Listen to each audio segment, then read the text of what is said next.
Exam सास channel पर आप सभी का हार्दिक स्वागत है। हम पढ़ रहे हैं स्वर के भेद। स्वर के भेद में सबसे पहले हमने जो स्वर का भेद किया था उच्चारण समय के आधार पर किया था। तो उसमें हमने देखा था कि उच्चारण समय के आधार पर स्वर के 3 भेद होते हैं। पहला था हरस हरस स्वर, इसके बाद दीर्घ स्वर, इसके बाद प्लुत स्वर। इसके बाद हमने दूसरा भेद देखा था ओष्ठाकृत यानी ओष्ठ के आकृति के आधार पर। उसमें हमने देखा था 2 भेद, एक आवृतमुखी, दूसरा वृत्तमुखी। इसके बाद तीसरा था जिह्वा की स्थिति, यानी जब हम स्वर का उच्चारण करते हैं उस समय जिह्वा की क्या स्थिति होती है, किस भाग से हमारा स्वर उच्चरित होता है। उसमें हमने देखा था कि 3 भेद, अग्र स्वर, मध्य स्वर, पश्च स्वर।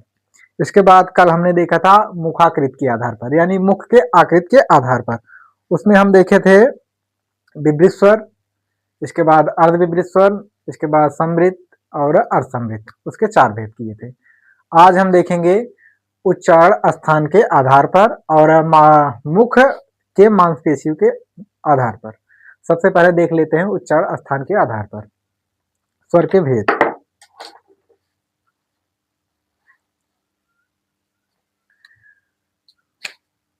आज हमारा ये उच्चारण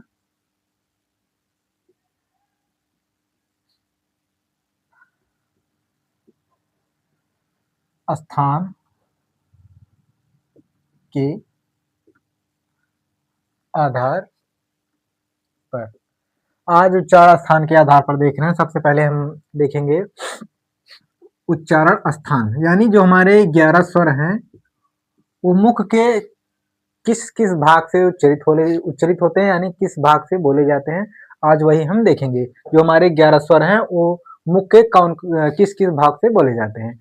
पहले देखेंगे इसमें हमारा उच्चारण स्थान, इसके बाद स्वर, इसके बाद नाम, हम उसको कहते क्या है। तो उच्चारण स्थान, इसके बाद स्वर, इसके बाद नाम, 3 कॉलम बनाएंगे हम।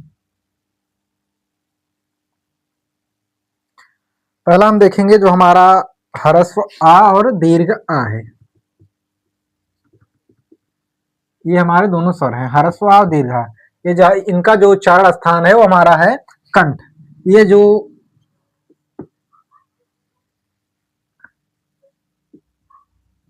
कंठ, इनका उच्चारण स्थान कंठ है। ये जब बोले जाते हैं तो ये इनका हमारे कंठ से उच्चरित होते हैं।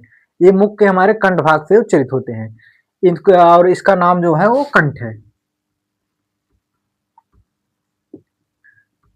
कंठ, ये मुख के कंठ भाग से उच्चरित होते हैं, यानी बोले जाते हैं।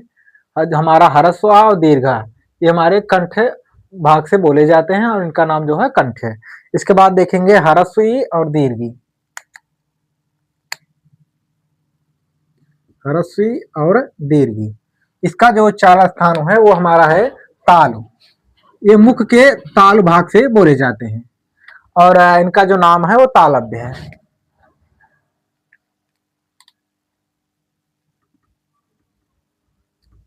तालव्य। इसके बाद देखेंगे हम ह्रस्व उ और दीर्घ उ। इनका जो उच्चारण स्थान है वो हमारा है ओष्ठ।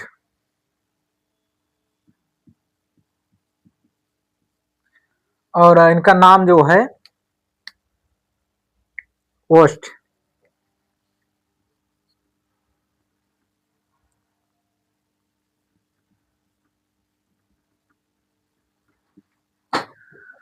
और इसके बाद हम देखेंगे री।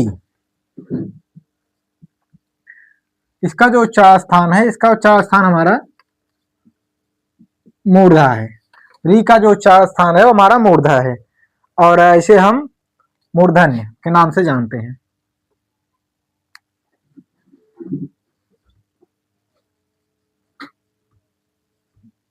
मूर्धन्य के नाम से जानते हैं। इसके बाद हमारा है ए और ऐ। इसका जो उच्चारण स्थान है वो है कंठ ताल। अब कैसे कंठ ताल है इसके हम आपको बताएंगे अभी इसके बाद। कंठ ताल और इसका नाम जो है कंठ तालव्य।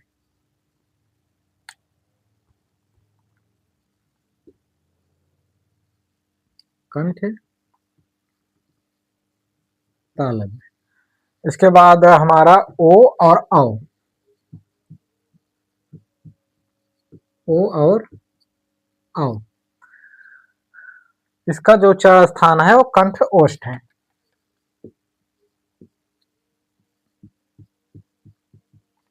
कंठ ओष्ठ, और इसका नाम जो है कंठोष्ठ। कंठोष्ठ।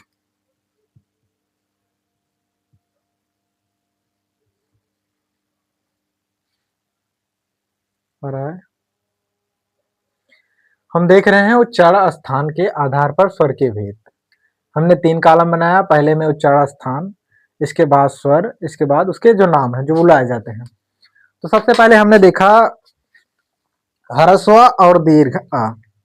तो ह्रस्व आ और दीर्घ का जो उच्चारण स्थान है वो हमारा कंठ है, ये कंठ भाग से बोले जाते हैं और इनका जो नाम है वो हमारा कंठ है। इसके बाद ह्रस्वी और दीर्घी, जो इसका उच्चारण यानी ये हमारे ताल भाग से, मुख के ताल भाग से बोले जाते हैं। ये हमारे ह्रस्वी और दीर्घी हमारे मुख के ताल भाग से बोले जाते हैं। इसके बाद ह्रस्व और दीर्घ, ये हमारे मुख के ओष्ठ भाग से यानी ओठ से बोले जाते हैं, इसलिए इन्हें ओष्ठ कहा जाता है। और री जो है ये मूर्धक वाले भाग से बोला जाता है, इसलिए इसे मूर्धन्य कहते हैं। और ए और ऐ, इसे कंठताल इसलिए कहते हैं क्योंकि हमारा जो ए बना हुआ है ये हमारा 2 वर्ड से मिलकर के बना हुआ, आ प्लस ई, ये 2 वर्ड से मिलकर के बना हुआ। आ का उच्चारण हमारा कंठ है और ई का जो उच्चारण स्थान है हमारा तालु है, इसलिए ए का जो उच्चारण स्थान है वो हमारा कंठ तालु है, क्योंकि ये 2 वर्ड से मिलकर के बना है। ह्रस्व और ह्रस्व ई, इन दोनों वर्ड से मिलकर के बना है। वो आ जो हमारा है इसका उच्चारण स्थान कंठ है और ई का जो उच्चारण स्थान है तालु है, तो इसलिए जो ए का उच्चारण स्थान है वो हमारा कंठ तालु है। इसके बाद इसका जो नाम है कंठ तालव्य है। और ओ और औ, इसका क्यों कंठ ओष्ठ किस लिए कहा जाता है, क्योंकि ये भी 2 वर्ड से मिलकर के बने हुए हैं। ये जो हमारा ओ है ये 2 वर्ड से मिलकर के बना हुआ है, आ और ओ। आ का उच्चारण स्थान जो हमारा है ये हमारा कंठ है। इसके बाद ओ का जो उच्चारण स्थान है ये हमारा इसका ओष्ठ है, तो इसलिए जो हमारा ओ और औ का उच्चारण स्थान है वो कंठोष्ठ है और इसका जो नाम है वो हमारा कंठोष्ठ है। तो आज हम स्वर के भेद में देख रहे थे उच्चारण स्थान के आधार पर। तो सबसे पहले हमने देखा उच्चारण स्थान, इसके बाद स्वर, इसका बाद नाम।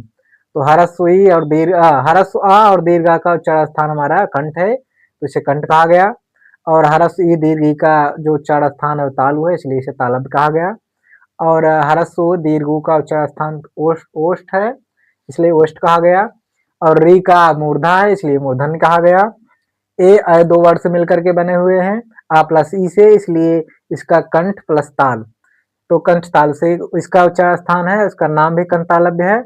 और ओ और औ, इसका जो उच्चारण स्थान है कंठ ओष्ठ है, इसलिए कंठोष्ठ कहा गया। अब हम देख लेते हैं एक और बचा हुआ है हमारा लास्ट स्वरों के भेद में। स्वर का भेद आज समाप्त हो जाएगा, इसके बाद कल हम आपको बताएंगे अयोग वाह। 11 स्वर हमारे हो गए हैं, जो हमारे अयोग वाह हैं उनके बारे में आपको हम कल बताएंगे।